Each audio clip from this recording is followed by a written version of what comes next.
Bom, e também, como o Rogério disse, eu estou aqui na igreja há aproximadamente 3 anos e meio, e os últimos 3 anos e meio têm sido realmente de grandes bênçãos nas nossas vidas, né?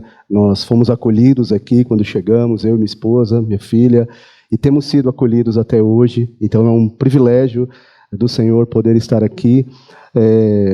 Eu sou de uma família de 8 filhos, eu tenho 7 irmãos, 5 homens e 3 mulheres, então sou meio paulistano e meio sergipano, porque a minha mãe e meu pai já falecido, e 6 dos meus 7 irmãos nasceram lá em Sergipe, numa cidade muito conhecida chamada Pedrinhas, num município de Boquim, todo mundo aqui já ouviu falar, claro, e é de lá que a minha mãe e meu pai, 6 dos meus 7 irmãos vieram, o mais novo e eu somos aqui de São Paulo, mas o formato da minha cabeça, né, não nega a minha origem, não é isso?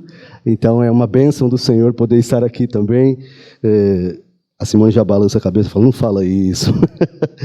Mas é uma grande bênção poder estar aqui. Como o Rogério falou, estivemos de manhã também, e temos estudado a respeito da Palavra de Deus durante este mês, durante esses últimos domingos. Já temos sido abençoados no livro de Tiago, né? Já ouvimos tantas meditações e tantas reflexões maravilhosas, e somente pelo vídeo que nós vimos, né, nós já conseguimos tirar algumas conclusões e algumas reflexões, né? E o tema de hoje é justamente baseado no livro de Tiago, o texto já está aí, se você quiser abrir também a sua Bíblia para acompanhar, Tiago capítulo 5, a partir do verso 1, nós vamos ler, ostentação sem compaixão. Um tema muito interessante para as nossas reflexões nesta noite, ostentação sem compaixão. Então, eu vou pedir então que nós façamos a leitura. Se você quiser acompanhar aí na apresentação, ou mesmo aí na sua Bíblia, no seu aplicativo, você pode ficar à vontade. Vamos ler então a palavra de Deus. Tiago, capítulo 5, versículo 1, diz assim: ouçam agora vocês, ricos, chorem e lamentem-se, tendo em vista a miséria que lhes sobrevirá. A riqueza de vocês apodreceu, e as traças corroeram as suas roupas. O ouro e a prata de vocês enferrujaram, e a ferrugem deles testemunhará contra vocês, e como fogo lhes devorará a carne. Vocês acumularam bens nesses últimos dias. Vejam, o salário dos trabalhadores que ceifaram os seus campos, e que por vocês foi retido com fraude, está clamando contra vocês. O lamento dos ceifeiros chegou aos ouvidos do Senhor dos Exércitos. E vocês viveram luxuosamente na terra, desfrutando prazeres, e fartaram-se de comida em dia de abate. Vocês têm condenado e matado o justo, sem que ele ofereça resistência. Amém? Que Deus abençoe a tua palavra em nossos corações. Vamos orar ao Senhor. Pai Santo e Pai querido, nós somos gratos a Ti, Deus, pelo privilégio que temos de servi-lo, Deus. Pelo privilégio que o Senhor, pela Tua graça, nos concede de adorarmos ao Senhor, de servirmos ao Senhor. E como nós acabamos de cantar, Senhor, nós estamos aqui por causa de Jesus. Porque Tu, Senhor, é o único digno de receber honra, glória, poder. Portanto, Deus, seja coroado nesta noite em nossas vidas, Pai. Fale conosco através da Tua palavra, porque quando Tu falas, Senhor, ninguém pode mover-se. Nós queremos ouvir a Tua voz, em nome de Jesus. Amém. Queridos, ostentação. O texto que nós acabamos de ler relata um fato muito curioso, e Tiago, nós estamos percebendo que ele é muito direto nas suas narrativas, e muito direto também na maneira como ele combate, muito obrigado, Gilvan, como ele combate práticas que infelizmente são peculiares aos seres humanos, e todos nós estamos alheios a práticas que não agradam a Deus, e aqui nós vemos exatamente o direcionamento, o público-alvo desta repreensão, desta correção de Tiago, inspirado pelo Espírito Santo Deus, é para os ricos que estavam adquirindo riquezas através da exploração dos mais pobres. Infelizmente, algo não tão novo, nós não temos experimentado e vivenciado situações como essa, não é de agora, Mas é claro que a Bíblia também nos diz que a multiplicação da iniquidade faz com que o amor de muitos se esfriem. Por multiplicar a iniquidade, o amor de muitos se esfriaria. Então nós podemos crer biblicamente que à medida em que o tempo vai passando, a iniquidade do homem vai sendo cada vez mais multiplicada e evidenciando também as falhas, as faltas, as lacunas deixadas pela ausência de Deus na vida da humanidade. O nosso país é um exemplo disso. Infelizmente, nós vivemos em um país onde há uma desigualdade social gritante. Isto se acelerou, evidentemente, durante o período da pandemia da Covid-19, mas é curioso que neste mesmo país, com tamanha desigualdade social, nós temos ricos ostentando as suas riquezas.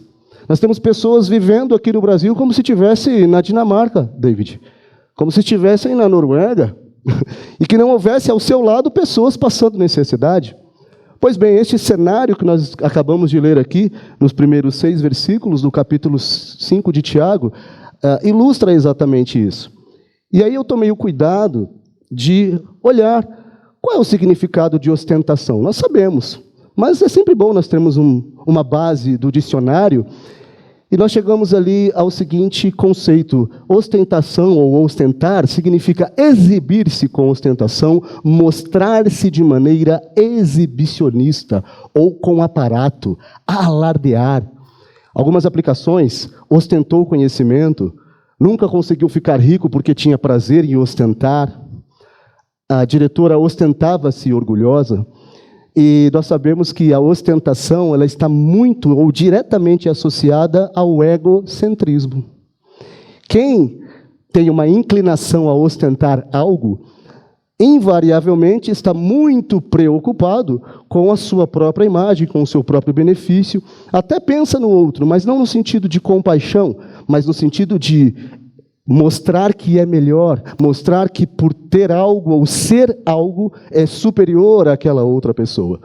Então veja que é um sentimento que ignora completa e absolutamente a existência de um Deus, que está no domínio de todas as coisas.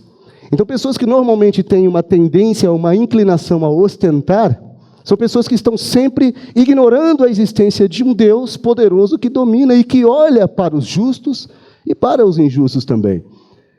E nós sabemos que todas as vezes que houve algum tipo de ostentação na Bíblia, as pessoas que ostentaram sempre não se deram tão bem. Eu vou me lembrar de 2 exemplos aqui. O primeiro deles está em Lucas 18, quando o próprio Jesus nos propõe uma parábola do publicano e do fariseu, ou do fariseu e do publicano. Nós conhecemos. Relata um fato de 2 homens que subiram ao templo para orar.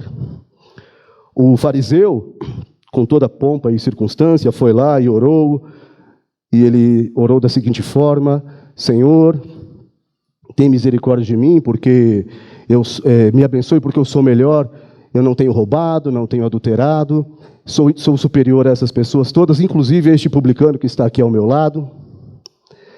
E aí o publicano, na sua humildade, a Bíblia diz, o texto diz que ele mal erguia a cabeça, ele apenas batia no peito e disse: Senhor, tem misericórdia de mim, porque sou pecador. E qual é a conclusão desta parábola? Jesus diz: certamente o segundo homem, o publicano, desceu justificado. O segundo subiu grandão e desceu pequenininho. Por quê? Porque a Bíblia diz que aquele que se exaltar será humilhado, e aquele que se humilhar ele desceu justificado. Temos um outro fato também, quando Jesus diz, algumas pessoas que chegaram: Senhor, Senhor, em Teu nome nós não profetizamos, então em Teu nome nós não expulsamos demônios, fizemos maravilhas, milagres e milagres. E a resposta de Jesus é intrigante, ele diz assim: nunca vos conheci. Não é que ele tinha ouvido falar a respeito daquelas pessoas, ele diz: eu nunca vos conheci, não sei nem quem vocês são, afasta-te de mim, vós que cometeis pecado. Mas por quê? Porque certamente eram pessoas que faziam até coisas aparentemente, numa primeira análise, interessantes e positivas. Expulsar demônios, profetizar em nome de Jesus, né? Fizeram milagres, mas a motivação do coração estava longe de Deus. Por quê? Porque ações piedosas, se não estiverem com a motivação correta, não valem nada para o Senhor. O nosso talento, aquilo que somos, o fato de ser talentoso aqui, não nos garante, ou receber elogios aqui, não nos garante elogio no céu. Interessante, né? Então eu posso ser muito talentoso, eu posso ter o dom de cantar, de tocar, de liderar, posso receber elogios dos homens, mas será que a minha motivação e o meu coração está agindo da forma correta? E sabe, irmãos, Deus, quando Ele olha para mim, Ele não olha para o meu talento, Ele não olha para a minha aparência, Ele olha para o meu coração, para o seu coração. E ostentar significa exatamente isso, exibicionista. Mas será que no meio cristão, no meio da igreja, existe exibicionismo? O que vocês acham? Sim ou não? Infelizmente, sim. Então é sempre importante nós visitarmos e trazer à memória aqueles textos, aquele conteúdo bíblico que nos dá algum tipo de esperança de que nós podemos ser aceitos, porque tudo é pela graça do Senhor, amém? Se estamos aqui, se tudo que nós vamos fazer, quer comais, quer bebais, façais tudo para a glória do Senhor. E aí, eu quero ilustrar aqui algo interessante sobre uma abordagem de um problema social com o qual nós temos convivido muito drasticamente ultimamente, que é a chamada fobia. A fobia ela pode ser traduzida como medo, e eu coloquei aqui a tradução, né? Vem do grego, phobos, e mais i ali, substantivo feminino, diz que é uma psicopatologia, receio patológico persistente. Ou seja, um medo exagerado, ou também pode ser considerada como uma grande aversão, repulsa. E aí, algumas palavras nós conhecemos, eu comecei a pesquisar e me empolguei, e a primeira, aqui está falando da origem, né? O vocábulo grego deriva do termo fobia, que por sua vez está relacionado a fobo. Fobo era uma divindade grega que provocava muito medo em seus desafetos, filho de Ares e Afrodite, e Fobo era um deus que personificava o medo durante o combate. E daí vem, então, a origem da palavra, a origem etimológica da palavra fobia. E algumas nós conhecemos, né? Então nós temos a homofobia, já ouvimos muito falar a respeito de homofobia, e ela é aplicada num determinado contexto, mas se a gente for avaliar o pé da letra, a palavra homo significa semelhante, um igual. Então significa repulsa, aversão a um semelhante. Olha que interessante. Como até mesmo na origem da palavra nós temos alguns aprendizados para colocar em prática nas nossas vidas, não é mesmo? A homofobia normalmente está relacionada ao homossexualismo, mas a origem da palavra, se nós observarmos aqui, é a repulsa, a aversão a um semelhante, a alguém como nós. Xenofobia, todos sabemos o que é. Xenos vem de estranho, estrangeiro. Então, xenofobia, repulsa ou aversão ao estrangeiro, né? Dizem, eu nunca experimentei, mas em alguns países europeus existe uma certa xenofobia com brasileiros ou com pessoas de outros países que chegam até lá, e nós ouvimos relatos assim, não é verdade? Xenofobia. E aí eu comecei a me empolgar, e eu vou ficar a noite inteira falando isso aqui com vocês, vocês me perdoem? Brincadeira. A blutofobia. Alguém tem noção do que é a blutofobia? Então eu fui lá. Ablúteo significa lavagem. Então a blutofobia é aquela pessoa que tem repulso ou aversão a se lavar. Ou seja, a pessoa não gosta de tomar banho. Interessante, não é? Quando nós olhamos isso. Então, se você conheceu na sua vida alguém que tinha alguma dificuldade com o chuveiro, você pode dizer para ela que ela é uma ablutofóbica. É uma pessoa que tem aversão a se lavar, a tomar banho. Ela não vai entender absolutamente nada que você está dizendo, claro, mas pelo menos você está ostentando ali que você estudou. Não pode ostentar. Olha essa aqui, menustrafobia, ou venustrafobia. Esta palavra é interessante. O que é venusto? Beleza, elegância. Significa o quê? Medo de pessoa bonita. Olha que interessante. Medo de mulher bonita para os homens. E medo, Aline, de homens bonitos para as mulheres. Todo crente deveria ter venustrafobia, principalmente o crente que já é casado. Amém ou não? Sim? Concordam comigo? A minha esposa está aqui, concordando, claro. Né, Rebeca? André tem que ter venustrafobia, medo de mulher bonita, porque ele já tem a dele, que também é bonita, então está tudo certo. Amém? Glória a Deus. Eu não resisti, me perdoem, mas eu precisei ir atrás dessa palavra. Calvofobia. Me diz respeito, certo?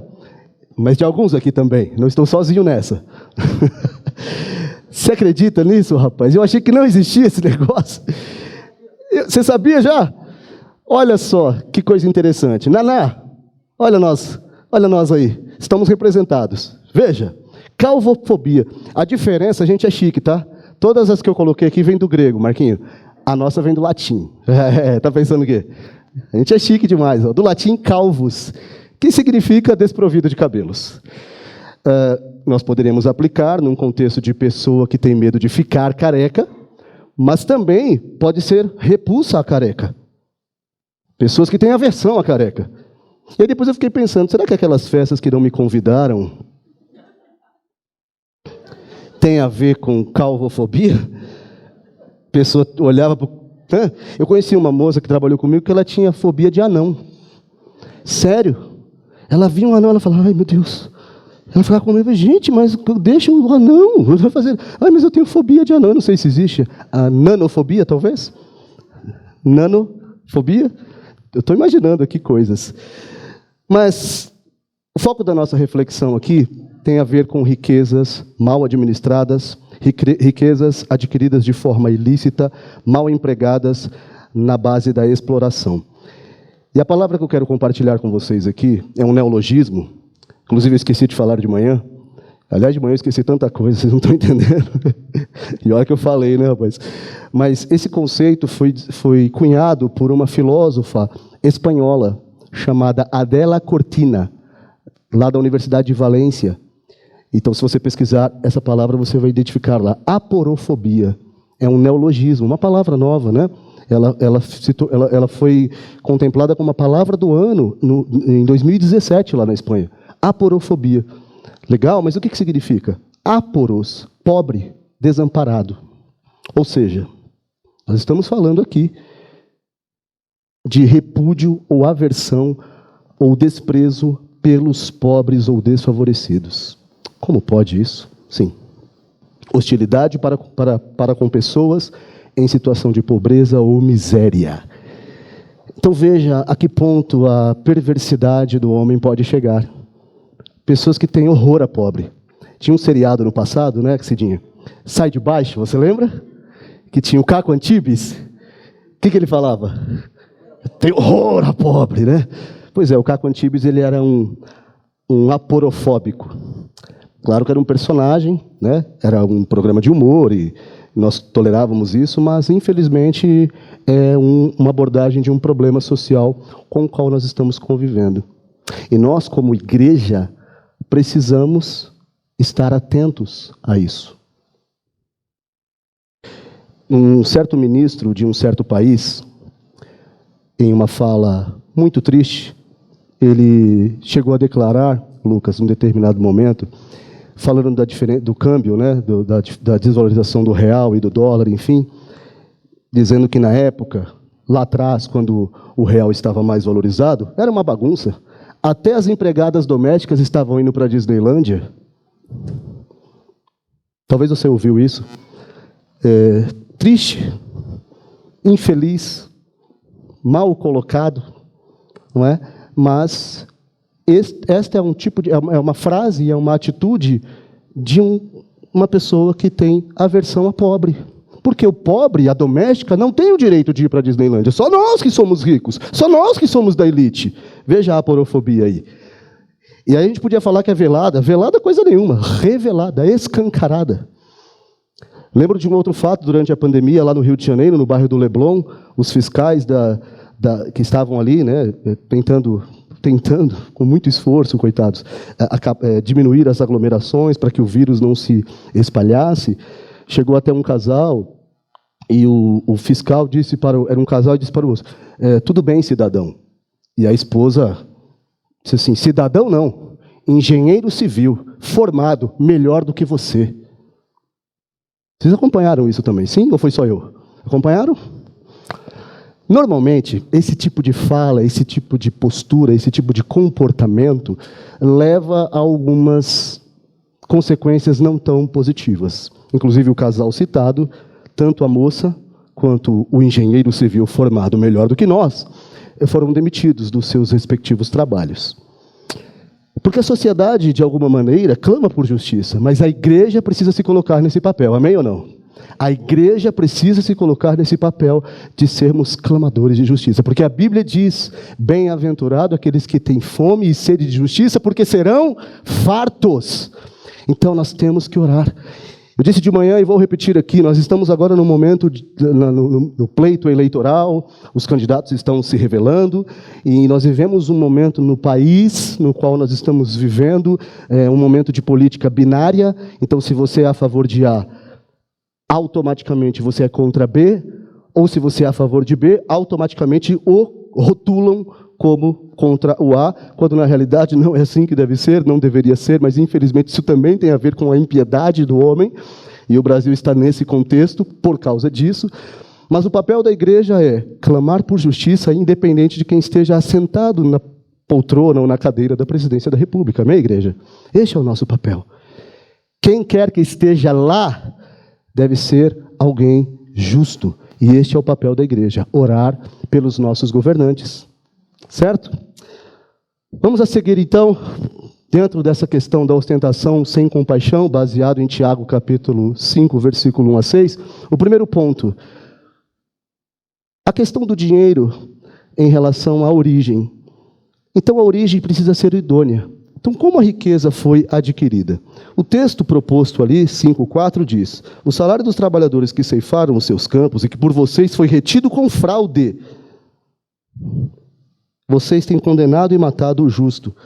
A parte A do versículo 6. Bom, observamos aqui que claramente a maneira pela qual eles estavam adquirindo aquelas riquezas eram maneiras absolutamente ilícitas. Era na base da exploração. O trabalho sendo feito e as pessoas não estavam recebendo a sua remuneração de acordo com o trabalho que entregavam e desenvolviam. E pessoas estavam se tornando ricas às custas de pessoas pobres que estavam sendo exploradas. É um cenário comum para você? É um cenário comum para nós nos dias de hoje? Sim ou não? Infelizmente. Temos visto exemplos assim acontecendo. Talvez aqui em São Paulo, né, não seja tão gritante isso, mas principalmente agora, na época das eleições. Quem é do Nordeste aqui? Alguém mais? Provavelmente ainda tem parentes lá. Sabe como funciona lá? A compra do voto, né?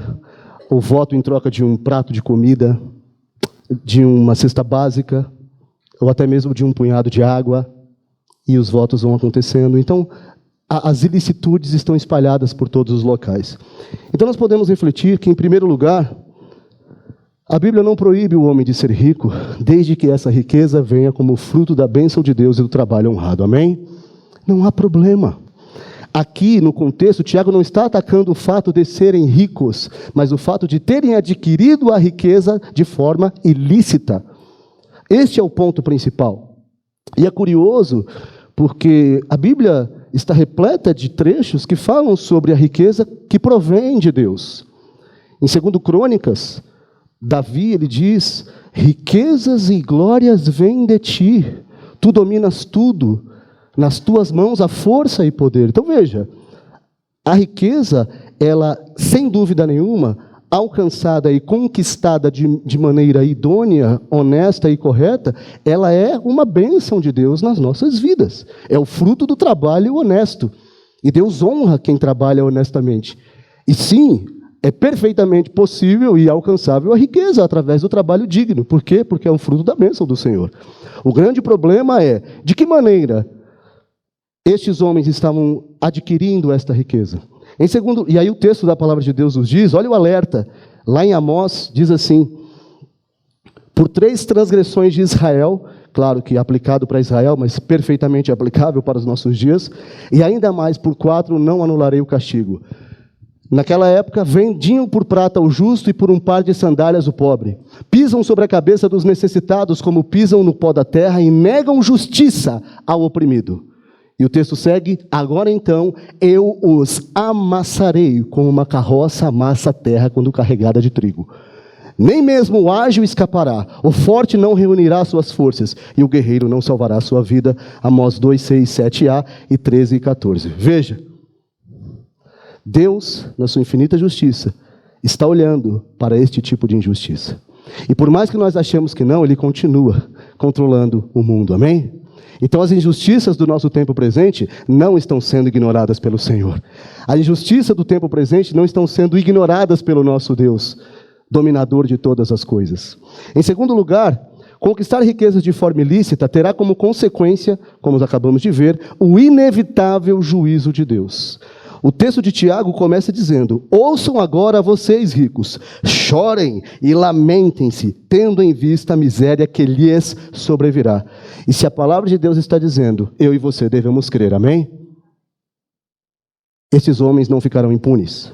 Os injustos, os infiéis, os exploradores do mais pobre, dos injustiçados, não ficarão impunes. Claro que no contexto, nós podemos crer e entender aqui que os ricos de Tiago, do capítulo 5, não eram ricos crentes, eram homens ímpios que, inclusive, exploravam pobres que eram conhecedores da palavra de Deus e eram crentes. Então, eram crentes sendo explorados por ímpios ricos. Então, veja. E é interessante porque o texto diz, o próprio texto de Tiago, o salário dos trabalhadores que ceifaram os seus campos e que por vocês foi retido com fraude, grifo meu, está clamando contra vocês. O salário dos trabalhadores está clamando contra vocês. O lamento dos ceifeiros chegou aos ouvidos do Senhor dos Exércitos. E no tempo dele, a justiça será feita. Olha que interessante. Olha o cenário que nós estamos vivendo. Então nós devemos confiar, porque as injustiças estão aí a todo momento. Cada vez que você vai abrir um portal de notícia no Brasil, cada vez que você vai assistir um jornal na televisão, o que você mais vê? Injustiça, o pobre, a pessoa. Outro dia eu fui ver assistindo uma repórter, se não me engano, da Globo News, e ela foi fazer uma matéria num determinado local que estava distribuindo cestas básicas, e uma senhorinha, junto com a sua neta, começou a falar e começou a se emocionar, porque era no Rio de Janeiro, a filha tinha morrido, não tinha ninguém, e a mulher começou a se emocionar, e a repórter começou a se emocionar, e eu também comecei a me emocionar, porque é triste quando nós vemos uma situação como essa. E a repórter não conseguiu falar, ela começou a chorar copiosamente, devido à situação deplorável que aquela senhora estava vivenciando ali, fruto da injustiça que impera no nosso país. E nós, como igreja, não devemos descansar. Amém? Terceiro lugar, ainda sobre a questão da origem, lembremos sempre de considerar o quão fugaz o amor ao dinheiro se revela. Nós sabemos, o dinheiro é um excelente servo, mas é um péssimo patrão. O dinheiro é um excelente servo, mas é um péssimo patrão. E Paulo, quando ele está alertando o jovem pastor Timóteo, ele não diz em nenhum momento que o dinheiro é a causa de todos os males. Ele diz que o amor ao dinheiro. Os que querem ficar ricos caem em tentação, em armadilhas, em muitos desejos descontrolados e nocivos que levam os homens a mergulharem na ruína e na destruição. Olha que texto maravilhoso. Pois, leiam comigo, o amor ao dinheiro é a raiz de todos os males. Algumas pessoas, por cobiçarem o dinheiro, por colocarem o dinheiro como principal motivo da sua vida, desviaram-se da fé e se atormentaram a si mesmas com muitos sofrimentos. 1 Timóteo 6, 9 e 10. Olha que interessante, né? Sempre devemos lembrar de olhar para o nosso dinheiro e dizer assim, não é você que me domina, sou eu quem te domina. Amém? Mas esse dinheiro não é meu, esse dinheiro é de Deus. Deus é que me dá a condição de ganhar, para usufruir daquilo, sim, mas também para abençoar outras pessoas. E nós falaremos sobre isso. Em segundo lugar, além da origem idônea, como eles adquiriram a riqueza, nós podemos pensar aqui a motivação correta. Como a riqueza foi empregada? De que forma eles estavam utilizando este dinheiro? O texto de Tiago 3, de 5, 3 a 5, o ouro e a prata de vocês enferrujaram, a ferrugem deles testemunhará contra vocês, e como fogo lhes devorará a carne. Vocês acumularam bens nesses últimos dias, e nós já lemos, vou ganhar tempo aqui.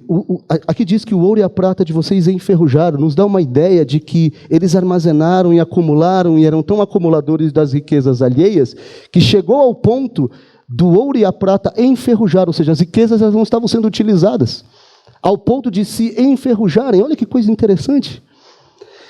E aí a gente pode imaginar, diz ali, acumularam as riquezas de forma avarenta, ajuntavam o que deveriam pagar aos trabalhadores. Olha que horror, olha que terror. Ajuntavam o que deveriam pagar. Olha a injustiça sendo praticada.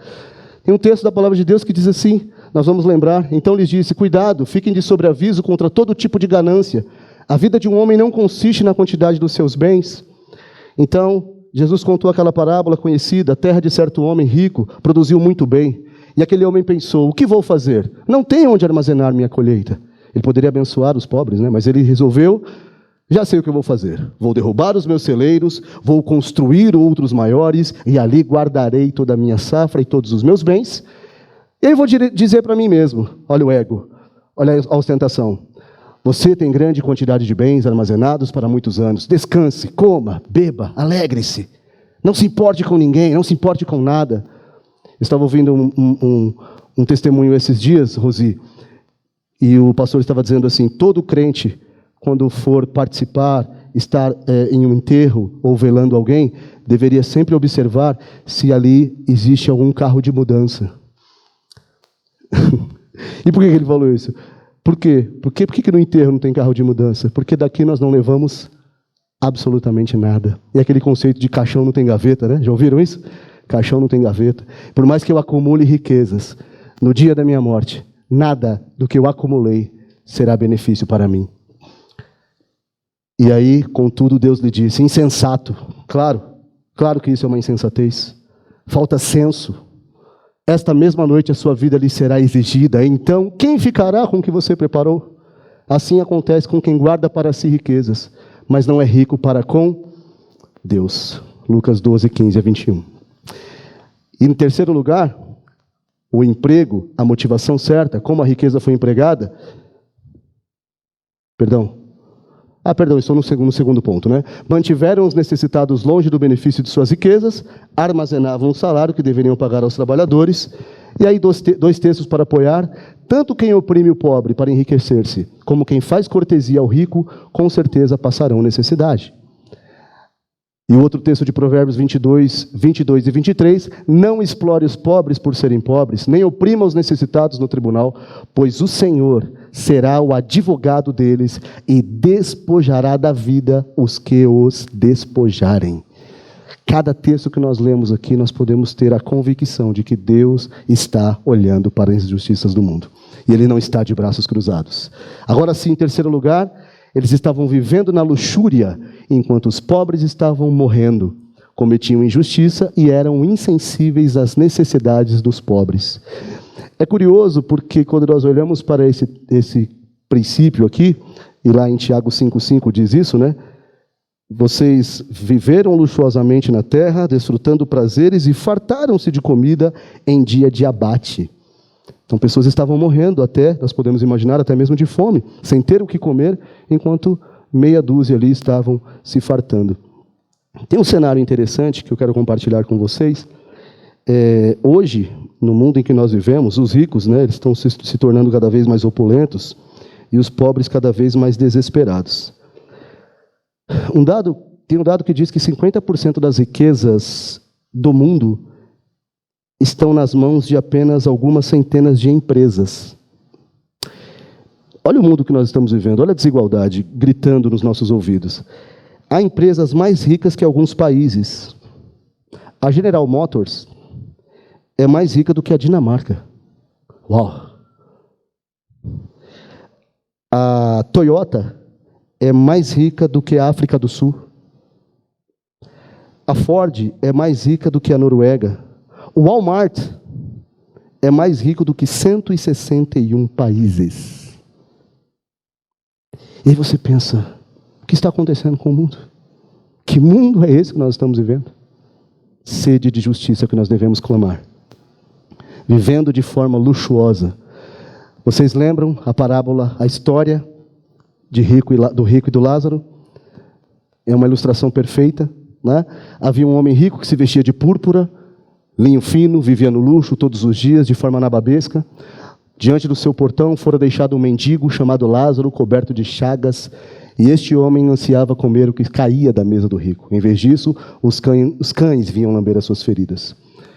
Eu avancei um pouco na história e chegamos até o versículo 31. Nós sabemos, nós conhecemos, os 2 morreram, e diante do seio de Abraão, Lázaro estava do lado do seio de Abraão, o rico estava no Sheol, né, uma figura do inferno, e aí ele clamou: Senhor, né, tem misericórdia, me tira daqui, vai lá falar para os meus parentes para não virem para cá também. E aí Abraão responde: se não ouvem a Moisés e aos profetas, tampouco se deixarão convencer. Olha que interessante, isso é forte. Ainda que ressuscite alguém dentre os mortos. O amor ao dinheiro, e nós entendemos que o amor ao dinheiro é o princípio de todos os males, e a Bíblia, inclusive, diz que o dinheiro é um Deus chamado Mamon, né? E diz que é impossível servir a 2 senhores, porque o dinheiro, de fato, tem o poder de nos seduzir de tal maneira a ser um senhor das nossas vidas. As pessoas, a mente das pessoas que colocam as suas e depositam a sua fé e a sua esperança no dinheiro, ela está tão cauterizada. E eu creio que quando Jesus disse isso, ainda que ressuscite alguém dentre os mortos para falar a respeito da atitude daquela pessoa, ela não vai ouvir. Por quê? Porque a mente está cauterizada. O dinheiro tem o poder de seduzir de uma maneira tão incrível e tão perversa, que ainda que alguém ressuscite dentre os mortos para falar: olha, eu ressuscitei dos mortos, para dizer que a sua atitude está incorreta, que você deve repartir os ganhos que você tem, que você deve deixar de viver uma vida luxuosa. A Bíblia diz que ainda assim, a mente da pessoa está cauterizada. Ela não consegue, nada os toca. Por quê? Porque o amor ao dinheiro, ele é tão intenso e tão sedutor, que leva pessoas a cometerem até esses abusos e absurdos que nós estamos vivendo. Uma das coisas mais bizarras que nós presenciamos durante a pandemia: pessoas desviando dinheiro de doação. Pessoas desviando alimentos de doação. O sujeito estava lá passando fome e necessidade, Danilo. E o sujeito tinha a capacidade de desviar um fruto de doação que iria abençoar a vida de alguém faminto. O auxílio emergência no Brasil foi utilizado por pessoas que não precisavam do auxílio emergência. Você acompanhou isso também. A que ponto a humanidade chegou? Lá em Manaus, no pico da pandemia, as pessoas estavam contrabandeando oxigênio. Enquanto o pobre estava ali, necessitado de um pouco de oxigênio para sobreviver, o outro estava ali contrabandeando, desviando. Olha a mente cauterizada. Ainda que alguém ressuscitasse dentre os mortos e dissesse para essa pessoa: isso aí que você está fazendo é errado, cara. Isso aí que você está fazendo é uma loucura, é um absurdo. Nada mais toca essas pessoas. E esta é uma figura do homem cujo seu Deus é o próprio ventre e o próprio dinheiro. E em terceiro lugar, queridos, as consequências. Qual o destino final da riqueza? É interessante porque quando nós olhamos para o destino final, isso mexe muito comigo e com você. De que forma nós temos administrado aquilo que Deus tem nos dado? De que forma nós temos utilizado e sendo bênção na vida da nossa família, sim, mas também na vida de pessoas que muitas vezes estão ao nosso lado, clamando por um prato de comida, por uma necessidade. E aí, nós podemos concluir que, em primeiro lugar, riquezas mal usadas irão se desfazer. O texto deixou isso muito claro, quando nós vimos lá o texto dizendo, os versículos 2 e 3, eu vou ler novamente, para nós fixarmos esse conceito na nossa mente. A riqueza de vocês apodreceu e as traças corroeram as suas roupas. O ouro e a prata de vocês enferrujaram e a ferrugem deles testemunhará contra vocês, e como fogo lhes devorará a carne. Vocês acumularam bens nesses últimos dias. Olha que interessante. 1 Timóteo 6,17 diz: ordene aos que são ricos no presente mundo que não sejam arrogantes, nem ponham sua esperança na incerteza da riqueza, mas em Deus, que de tudo nos provê ricamente para nossa satisfação. E o versículo 17 do mesmo capítulo diz: pois nada trouxemos para este mundo e dele nada podemos levar. Veja, estou falando alguma novidade aqui? Às vezes eu falo isso e falo: gente, o povo aqui já sabe disso demais, né? De manhã tinha até bastante visitante, né? Mas agora não tem visitante nenhum, tudo velho aqui de casa, no bom sentido. Mas será que é importante nós reforçarmos alguns conceitos? Sim ou não? Será que é importante nós visitarmos alguns conceitos? Porque aquilo que não é visto não é lembrado, e aquilo não é lembrado vai se perdendo na memória. E muitas vezes nós somos seduzidos porque nós já vimos que Mamon é um Deus, o dinheiro é um Deus. Ele não tem o mesmo poder do nosso Deus, mas substituir o lugar de Deus e dar lugar ao dinheiro nos leva a situações como essa. Em segundo lugar, riquezas mal usadas destroem o caráter. Destroem o caráter. Eu vou trazer algo aqui. Outro dia, eu moro aqui mesmo no Horto, e a minha esposa outro dia, há um tempo atrás, ela disse assim: você já reparou que o nosso carro é o mais fraquinho aqui do condomínio? E aí eu não tinha reparado, né? Mas aí depois eu comecei a olhar. E de fato, rapaz, cada nave... E o meu condomínio, né, é o mais chique aqui do Horto. É o mais humilde, tranquilo, assim. Mas aí eu falei, bom, mas ok, né? As pessoas têm o direito de ter os seus carrões e está tudo certo, não tem problema nenhum. Ó, cada um com a sua necessidade, com a sua condição, né? Até que um dia nós tivemos, por acaso, acesso a ao relatório daqueles que pagavam o condomínio.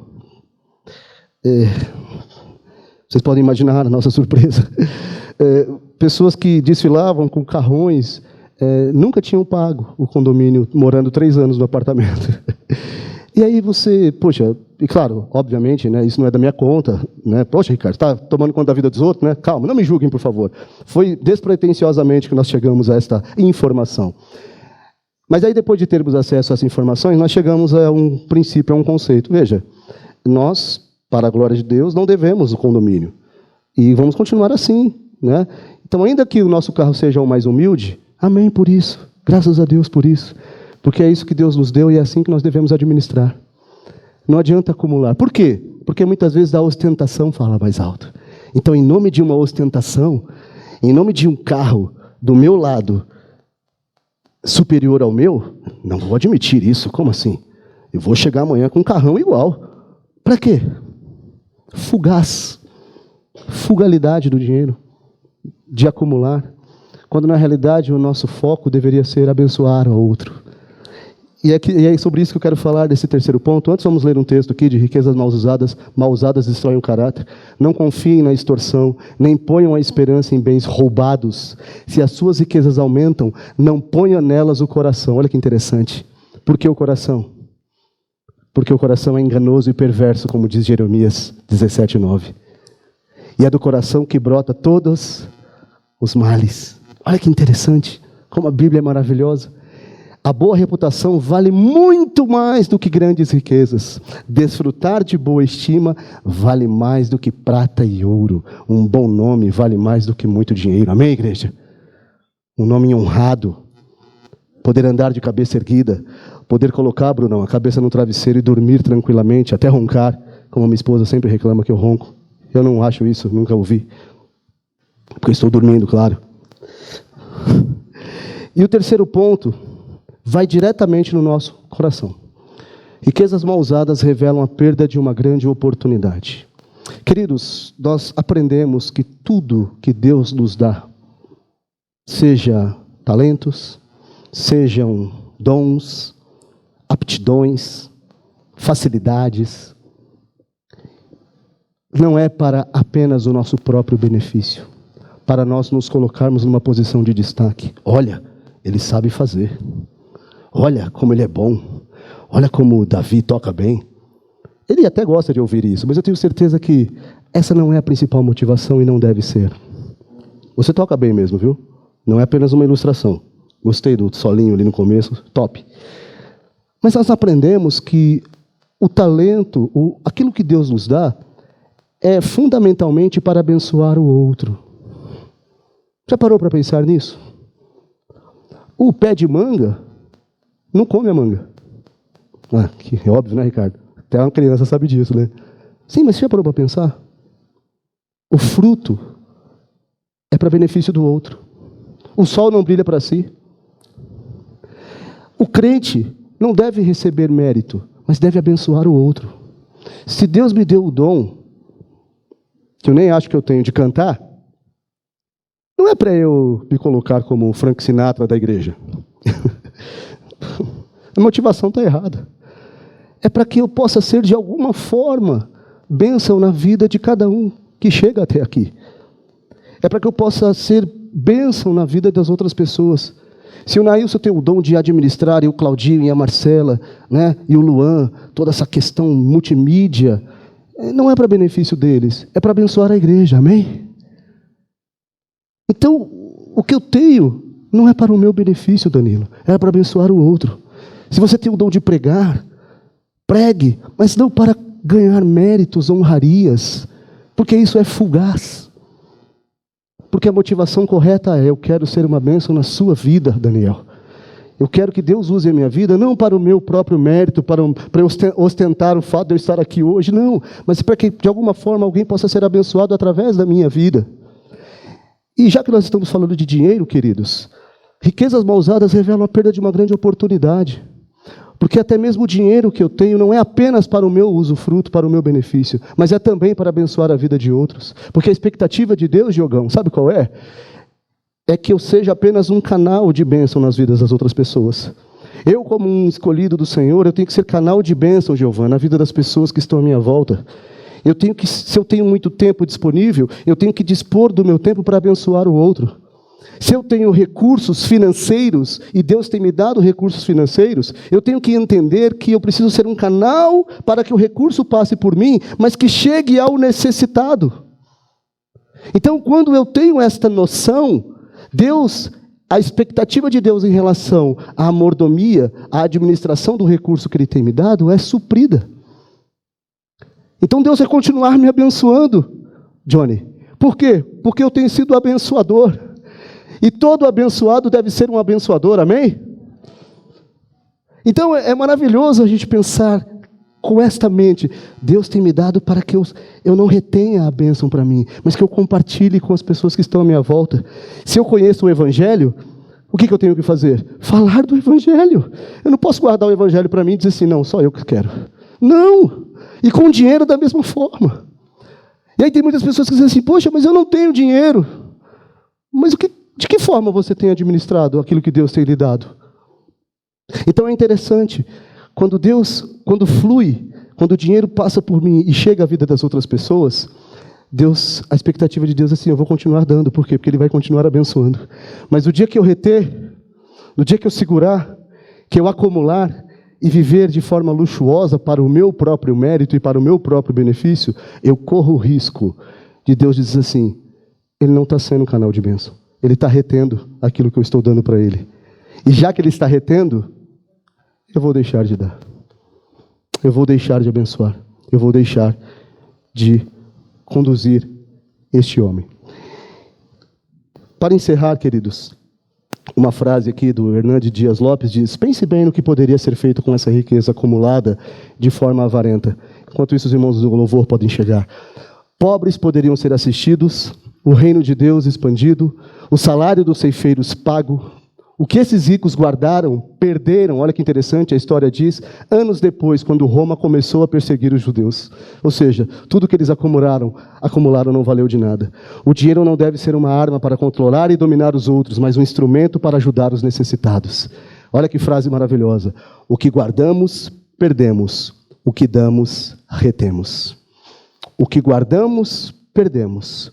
O que damos, retemos. Amém, igreja? Vamos nos colocar de pé. Para concluir, vamos pensar como nós temos lidado com o dinheiro.